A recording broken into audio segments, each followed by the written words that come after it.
El modelo así como así tal como lo hemos planteado, pues ya hemos dicho que tiene cosas muy interesantes, ¿cierto? Pero es un poco inútil porque nosotros no podemos diseñar un sistema que solamente, digamos que está formulado para problemas que son linealmente separables, ¿cierto? Es decir, donde las muestras de todas maneras siempre se pueden separar por un plano. Es necesario tener en cuenta modelos en los que, perdón, problemas en los que esto no se pueda satisfacer. Entonces, realmente para poder utilizar este modelo en la práctica, es necesario permitir que algunas muestras caigan dentro del margen, dentro de esta zona del margen, o incluso pues se pasen a la otra clase, ¿cierto? Porque nosotros sabemos que existen problemas en los que, o que la mayoría de los problemas reales, las muestras están solapadas. De esa manera, entonces, es necesario incluir dentro de la formulación unas variables que vamos a llamar variables de relajación. ¿Qué es lo que van a hacer las variables de relajación? Van, como su nombre lo dice, a relajar la restricción que yo le impongo al sistema. Entonces, la restricción era ¿cuál?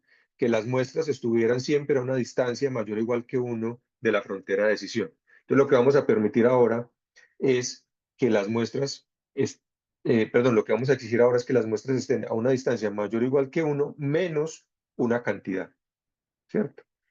Que en el mejor de los casos, si es posible, esto tiene que ser cero para garantizar que las muestras están bien separadas y caben por fuera del margen en el lado correcto. Pero que en determinados casos, pues si no hay otra opción, este valor tenga que ser diferente de cero porque la muestra cae dentro, ¿cierto? A esto se le llaman variables de relajación. Estos valores tienen que ser, por supuesto, mayores que cero, tienen que ser positivos, ¿cierto? Entonces, ahora, ¿cómo es mi función objetivo? Mi función objetivo va a ser la que tenía antes, que era la minimización de la norma al cuadrado, ¿cierto? Y ahora tengo aquí la suma de los valores de cita, ¿cierto? Obviamente, miren que es minimización. Yo quiero que esto sea cero también. Yo quiero que esto sea cero, porque yo quiero que todas las muestras, en el mejor de los casos, estén por fuera del margen y en el lado correcto, ¿sí? Entonces, el objetivo ahora es minimizar estos dos términos, ¿cierto? Y tenemos una constante C, que ya vamos a mirar qué es lo que está haciendo. Pero antes de analizar qué está haciendo C, lo que yo quiero que ustedes observen es que lo que tenemos aquí es algo muy parecido a una formulación que ya habíamos visto antes. Miren que volvemos a lo mismo, estamos hablando, aquí tenemos la función que estamos buscando, este es nuestro margen, y si también implica que una muestra cae dentro del margen, ¿cierto? Tenemos por aquí una muestra. O si la muestra está por fuera, su valor de cita n va a ser igual a cero. Mientras que en este tipo de muestras, cita n va a ser diferente de cero, va a ser mayor que cero. Es una variable que me está diciendo cuál es el error que está cometiendo el sistema. Si la muestra X está por fuera está en el margen, está en el borde del margen por fuera de ella, el sistema no está cometiendo errores. Y si la variable cita cae, y si la muestra, perdón, cae dentro del margen o se pasa, entonces el sistema está cometiendo un error, ¿cierto? Un tipo de error particular, una forma de medir el error que es un poco particular, porque vamos a decir, por ejemplo, que este es el margen, ¿cierto? Que está entre uno y -1, ¿cierto? Entonces, si la muestra cae adentro, entonces tenemos valor de error, valor de error. Si la muestra cae por fuera, el error vale cero, ¿cierto? A esta función de error se le llama hinge loss,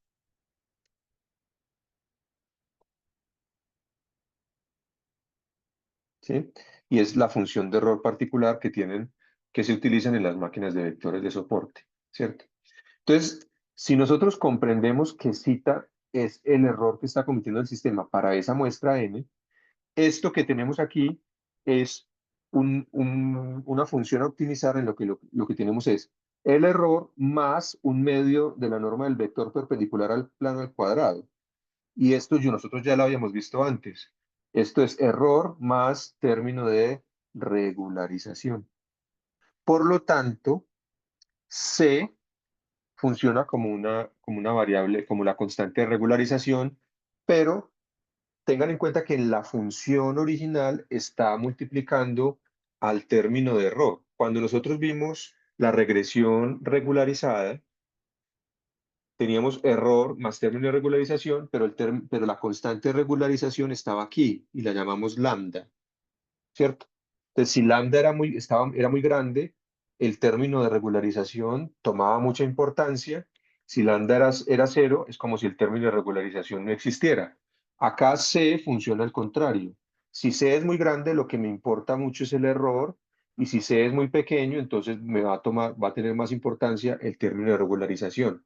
Entonces, C es una constante de regularización, pero funciona al contrario de cómo funcionaba lambda en los modelos regularizados de regresión que vimos antes, ¿sí? Eh, entonces vamos a ver ahora cómo queda la formulación completa cuando yo añado todas las restricciones para poder resolver el problema de optimización que se plantea ahora, ¿cierto? Entonces ahora tenemos estos dos términos objetivo, tenemos una restricción adicional, y es que los valores de cita tienen que ser mayores que cero, ¿cierto? Entonces nuestra función de coste ahora queda así. Tenemos lo que queremos minimizar, que es esto, pero tenemos que sumar las restricciones igualadas a cero.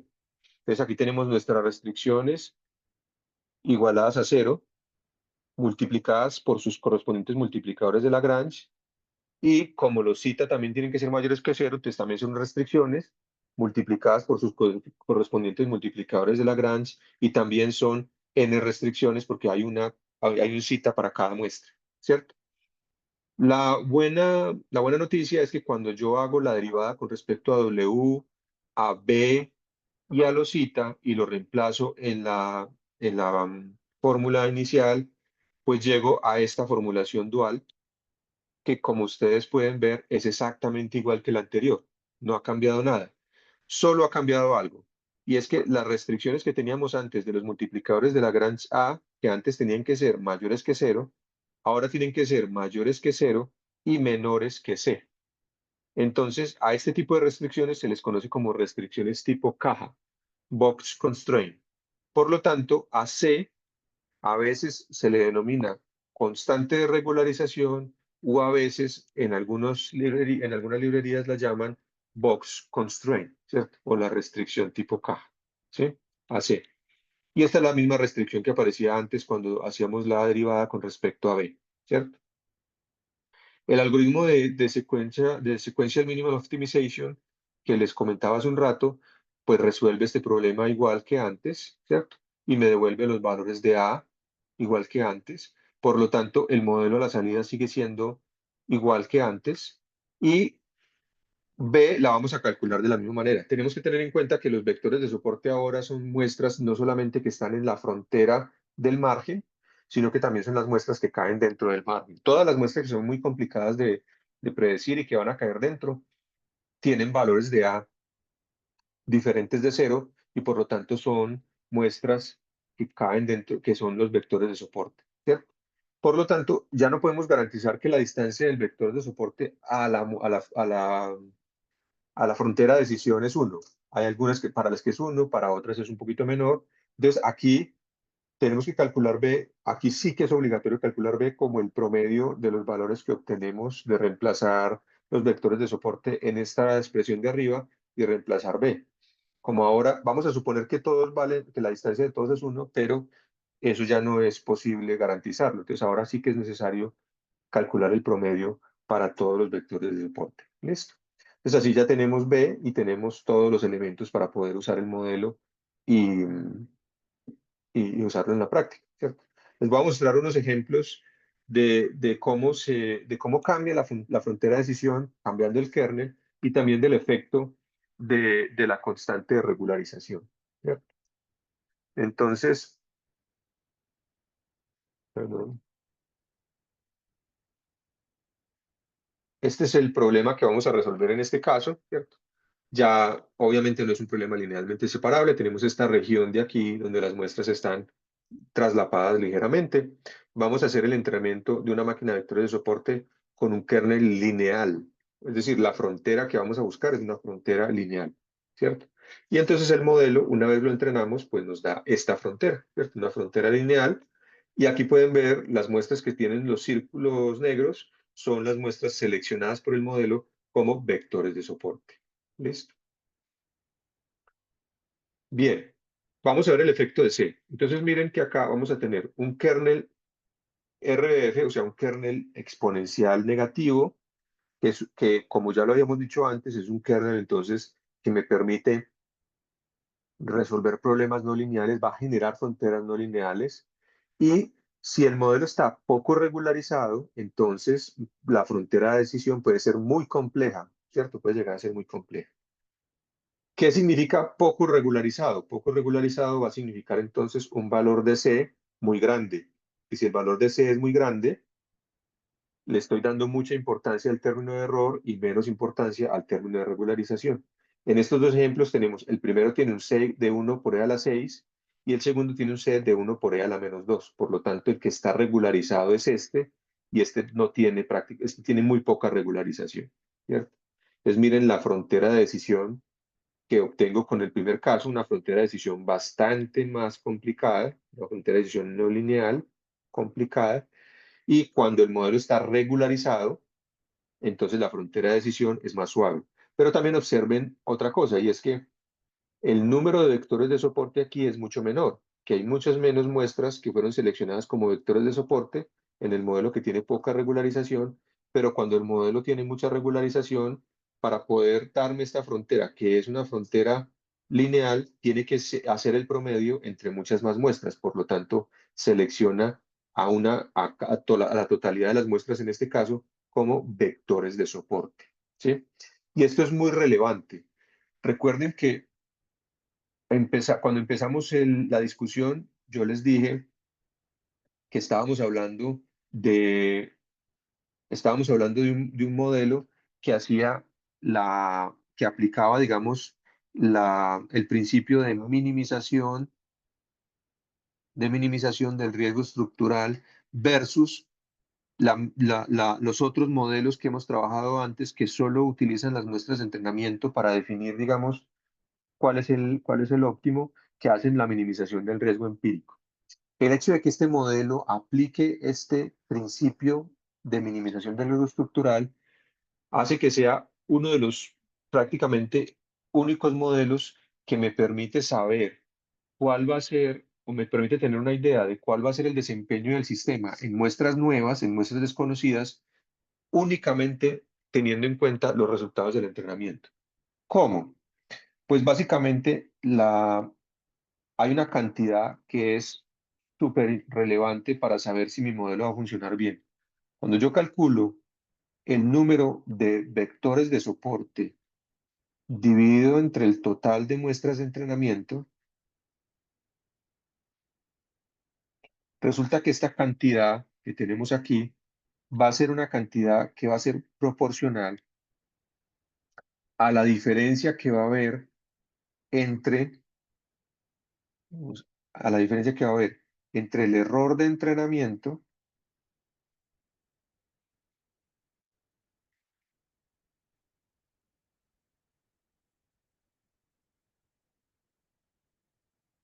y el error en test. Entonces, miren lo siguiente. Esto es, digamos, lo que yo voy a poder esperar. O sea, si es un valor esperado de esta cantidad, ¿sí? Es un valor esperado de esta cantidad. Perdón, yo borro aquí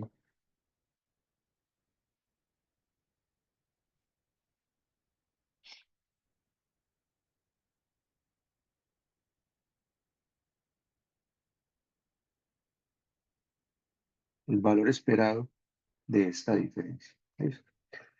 Entonces, si por ejemplo mi error de entrenamiento es bajito, yo tengo un error de entrenamiento, por ejemplo, del 5%. teniendo problemas para escribir.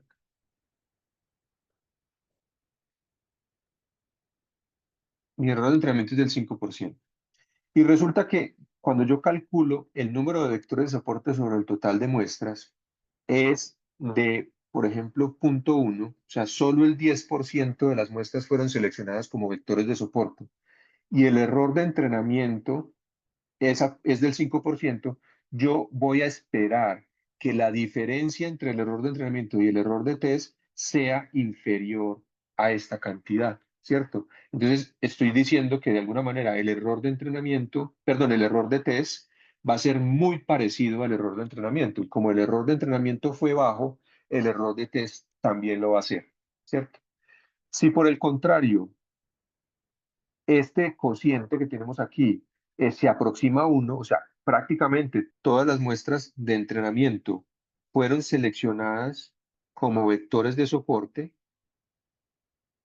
y esto es prácticamente 1, entonces yo ya no puedo esperar que la diferencia entre el error de entrenamiento y el error de test sea pequeña. Entonces, básicamente, este cociente que tenemos aquí, combinado con la cantidad de error que obtengo en el entrenamiento, ya me dan una idea de cuánto va a ser el error de prueba, ¿cierto? Si el error de prueba va a ser, obviamente esto es en porcentaje, ¿cierto? Entonces esto es una diferencia, digamos, este 1 sería un 100% y el punto 1 sería un 10%. Entonces, si yo tengo un valor muy grande aquí, el valor esperado de esta diferencia, entonces ya es un valor esperado que puede ser muy grande y por lo tanto, entonces ya no puedo garantizar que el error de prueba va a ser pequeño. Este es prácticamente el único modelo en el que es posible sacar este tipo de conclusiones. Ninguno de los otros modelos va, en ninguno de los otros modelos va a ser posible hacer un análisis de ese tipo. Por esa razón, en el laboratorio se les pide que calculen el número o en la relación del número de vectores de soporte, ¿cierto? Porque de alguna manera la idea es que ustedes verifiquen que cuando el número de vectores de soporte es bajo y el error de entrenamiento lo es bajo, el error de prueba también se mantiene en valores pequeños. ¿Listo? Ahora finalmente les voy a mostrar una comparación del efecto que tenemos con diferentes tipos de kernel, un kernel lineal, un kernel polinomial de grado 3, un kernel polinomial de grado 7 y el kernel RBF.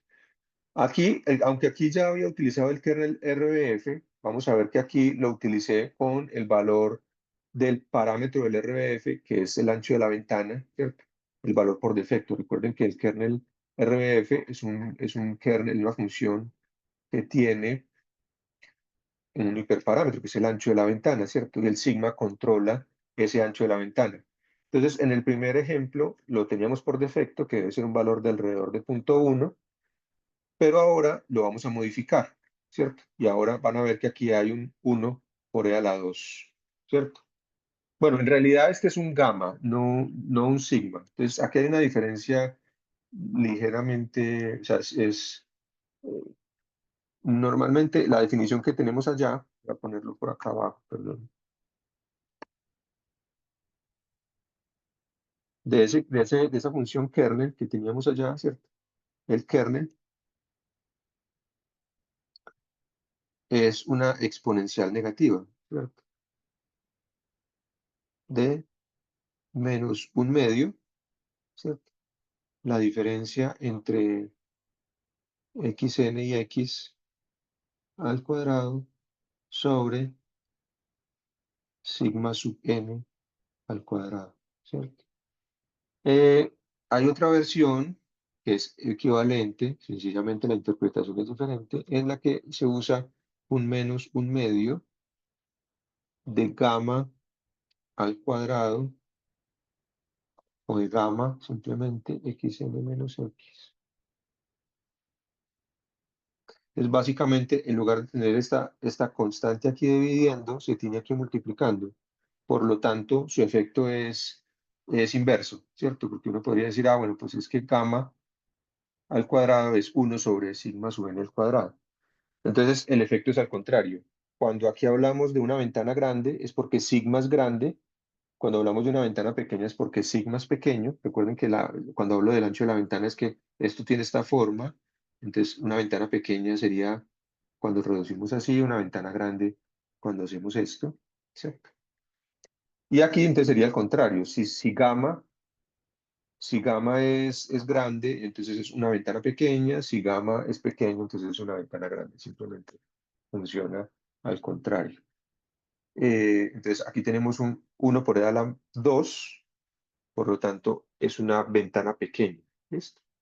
Entonces aquí tenemos el resultado del kernel lineal, luego el kernel polinomial de grado 3, luego el kernel polinomial de grado 7. Miren que este todavía no es lineal porque la frontera tiene una curva, pero no es muy complicado. En el kernel de grado 7 ya la frontera toma una forma bastante más compleja. Y miren, por ejemplo, lo que hizo el kernel gaussiano, ¿sí? Es una frontera supremamente compleja. Obviamente esto es sobreajuste, ¿cierto? Problema sobre un modelo que está sobreajustado, pero lo tengo como ejemplo para que ustedes vean la capacidad que tiene el kernel de generar fronteras supremamente complicadas, porque, como veíamos inicialmente, es un modelo que básicamente es capaz de llevarse los datos a un espacio de dimensión infinita, con un polinomio de infinito grado, calcular el producto punto allá y luego devolverse. Entonces es capaz de generar fronteras muy, muy complicadas. ¿Listo? Y por lo tanto, pues es muy flexible, se puede utilizar en muchos problemas, pero es necesario tener muy en cuenta que hay que ajustar los hiperparámetros del modelo de tal manera que evitemos que el sistema se sobreajuste, porque podría sobreajustarse fácilmente si no tomamos medidas y ajustamos correctamente los hiperparámetros, tanto del kernel como el valor del parámetro C de regularización.